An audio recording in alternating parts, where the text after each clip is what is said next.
Hi everyone, I'm Any New Province, and this week we're playing Enchantment Control for Net Benefits, the series where we explore the benefits of net decking in Pauper. Enchantment Control is an amazing, almost creatureless archetype made popular by content creator Methodical. Methodical even did a league run with this deck, and I'll link that down below. I'm probably going to go watch it as a reference to learn how to pilot this thing. Before I get into the deck tech, I just want to let you know that you can like the video or subscribe to the channel down below. I'd seriously appreciate it. It's a great way to let me know you've enjoyed everything, and it really encourages me to keep making great Pauper content. Alright, let's have a look at Enchantment Control. First, we'll start with our win condition, which is Pestilence. Pestilence costs 2 black for an enchantment, and at the beginning of your end step, if no creatures are on the battlefield, you have to sacrifice it. It's worth the risk because Pestilence allows you to pay a black mana to deal 1 damage to each creature and each player. Not only is this going to allow us to continuously wrath the board and keep our opponent off of creatures, it's going to allow us to deal enough damage to our opponent to win the game so long as our life total is higher than theirs. You're probably thinking we're a 3-color deck that's trying to kill our opponent by amassing enough black mana to do so. Well, it's going to be alright. We have lots of color fixing for that job. Our color fixing starts with Abundant Growth. It costs 1 green mana for an enchantment aura that enchants a land. When it enters the battlefield, you draw a card. We're off to a good start.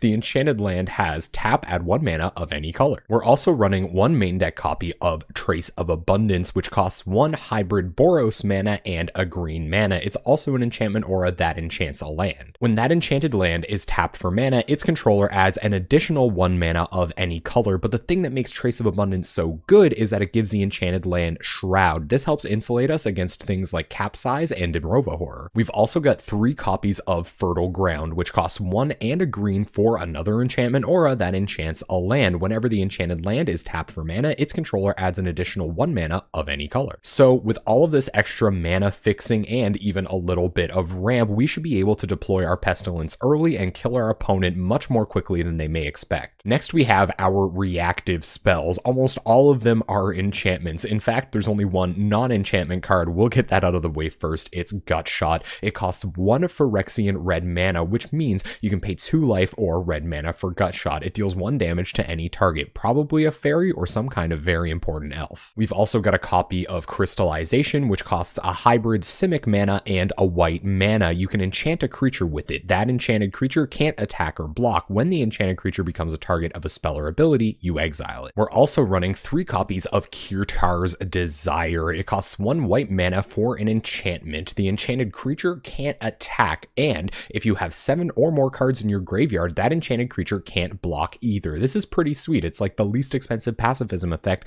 you have access to in Pauper. We have a single copy of Hobble, which costs 2 and a white for an enchantment. When it enters the battlefield, you draw a card. That's nice. It replaces itself. The enchanted creature can't attack, and if the enchanted creature is black, like a Gurmag Angler, it can't block either. Next up, we have all of our exiling effects, starting with Journey to Nowhere, which costs 1 and a white for an enchantment. When it enters the battlefield, you exile target creature. When it leaves the battlefield, you return the exiled card to the battlefield under its owner's control. Sometimes your opponent is going to have troublesome non-creature permanents that Journey to Exile can't deal with. That's why we have Oblivion Ring. Oblivion Ring costs 2 and a white for an enchantment, and when it enters the battlefield, you exile target non-land permanent. When Oblivion Ring leaves the battlefield, you return the exiled card to the battlefield under its owner's control. Next up, we have our proactive enchantments, things that are going to stop our opponent from affecting our side of the battlefield. First, we have Quiet Disrepair, which costs 1 and a green for an enchantment aura. You can enchant an artifact or enchantment, and we're actually going to be enchanting our own enchantments most of the time, at least I think. At the beginning of your upkeep, you choose 1, destroy the enchanted permanent or gain 2 life. I think most of the time we're just content having Quiet Disrepair sit there on the battlefield, gaining us life turn after turn, but if our opponent is on Affinity or something like that, we can throw this on one of their troublesome 4/4s and get it off the battlefield so we don't have to worry about it. We're also running the super sweet Protective Sphere, which costs 2 and a white for an enchantment that allows you to pay 1 and pay pay 1 life. It lets you prevent all damage that would be dealt to you this turn by a source of your choice that shares a color with the mana spent on this activation cost. Protective Sphere is amazing in this deck. We're going to be gaining a ton of life from Quiet Disrepair. We're going to be pacifying everything that can deal damage on our opponent's side, so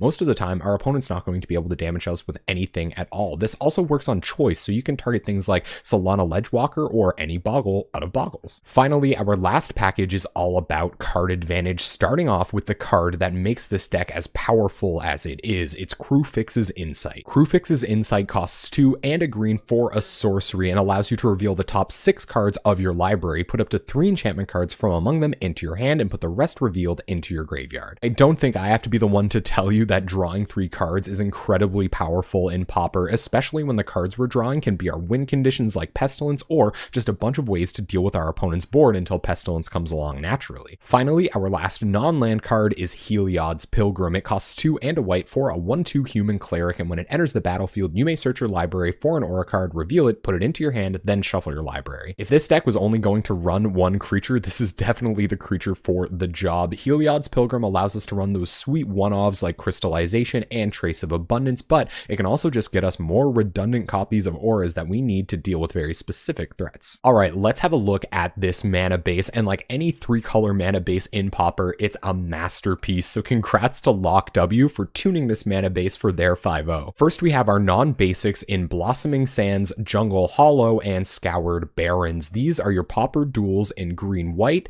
green-black, and black-white. They enter the battlefield tapped. When they enter the battlefield, they gain you a life, and when they're untapped, they add either green-white, green-black, or black-white respectively. Our last non-basic is a single copy of Unknown Shores. It only adds colorless mana unless you pay 1 when you tap it, then it adds 1 mana of any color. It's okay that it costs a little bit more for Unknown Shores to fix our mana because we're going to have a lot of mana floating around from our land enchantments. For our basics, we're running 7 forests and a single plains. We want a lot of untapped green mana so that we can deploy our ramp enchantments right away, and we've got a little bit of white mana so that we can get our pacifisms and our protective spheres down as soon as we draw them. Alright, let's have a look at this sideboard. First, we have another copy of Protective Sphere if our opponent is dealing a lot of damage. We have 2 copies of Spell Pierce to help us against those non-creature spell decks. We have 2 copies of Curse of the Bloody Tome for an alternate win condition. We have 3 copies of Duress for picking those counterspells out of our opponent's hand. We have a copy of Gutshot for dealing with X1s early in the game when we need to. 2 copies of Relic of Progenitus because against slow decks, we want to be the better slow deck, so we can't have them having a graveyard at all. Finally, we have 4 copies of Aura Gnarlid for turning that clock up against slow decks. And there you have it, Enchantment Control by Lock W. Congratulations with your 5-0 on this sweet archetype, Lock W. We're going to take this deck into a league at twitch.tv/AnyNewProvince this Wednesday night at 7 p.m. Atlantic time. We're there every Wednesday night playing competitive Pauper decks. Before I go, I just want to remind you that you can like the video or subscribe to the channel down below. I'd seriously appreciate it. It's a great way to let me know you've enjoyed everything, and it really encourages me to keep making great Pauper content. Thank you so much for watching. I hope you enjoyed this deck tech, and hopefully I'll see you on Wednesday night.